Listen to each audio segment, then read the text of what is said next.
Jadi kesimpulannya, pemutihan tunggakan BPJS Kesehatan itu tetap akan dilakukan oleh pemerintah. Tetapi di luar itu semua, Caimin tetap aja kayaknya harus ada aturan hukum yang mengatur itu semua, dijahit itu semuanya antara BPJS Kesehatan, validasi data termasuk BPS. Mana nih BPS? Benerin datanya. Jangan diem aja. Assalamualaikum besti-besti love Indonesia kesayangan si akunya. Jumpa lagi di Viral for Justice. Dengan hashtag kita masih jaminan sosial bagi seluruh rakyat. Satu lagi hashtagnya hapuskan tunggakan iuran BPJS. Besti. Aku lagi jadi Nyi Iro.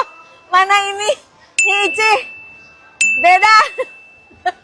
Apa kata aku? Caimin itu orangnya responsif. Kecil-kecil tapi cabai rawit, responsif. Kita bilang kemarin, Caimin, tolong. Caimin ulang. Itu ada Caimin lah besti. Terus tahu nggak? Langsung lo direspon. Jadi persoalan pemutihan dalam tanda kutip atau penghapusan tunggakan iuran BPJS Kesehatan langsung direspon sama Caimin. Ini dia pernyataannya. Pemutihan utang peserta BPJS Kesehatan akan segera dilakukan dengan melalui registrasi ulang kepada para peserta dan otomatis dengan sendirinya tanggungan itu akan diambil alih oleh BPJS Kesehatan. Terima kasih Pak Prabowo, ya ampun.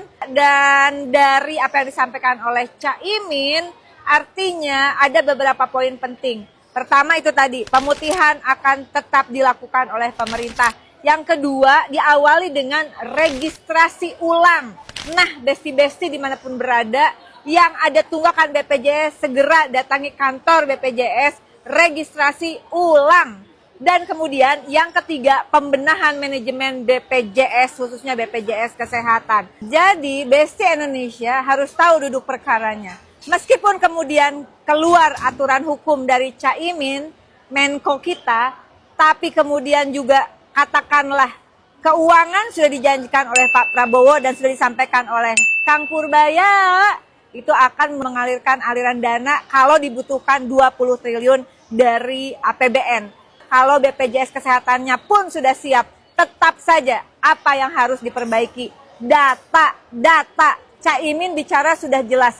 Validasi data dan otoritas atau wewenang institusi untuk pendataan itu termasuk datasen yang digunakan oleh Kemensos, oleh Caipul itu juga ada di tangan BPS. Jadi sekali lagi, ayo kita awasi, kita suarakan agar BPS terlibat dalam validasi data yang digunakan pusat maupun daerah. Jadi persoalan iuran BPJS Kesehatan ini didukung oleh DPR RI, lintas fraksi, besti-besti kita yang juga menyuarakan lintas partai, lintas fraksi, lintas komisi, semuanya mendukung Pak Presiden Prabowo untuk hapuskan tunggakan iuran BPJS Kesehatan. Ini dia besti-besti kita. Ini salah satu yang mengawal konsisten di Komisi 9, yaitu Komisi Kesehatan. Karena ini besti aku. Dukung ya Teh? Siap dong. Kita beri dukungan kepada Presiden Prabowo untuk menghapus tunggakan iuran BPJS Kesehatan. Setuju? Rakyat memberikan dukungan untuk hapus tunggakan iuran BPJS Kesehatan.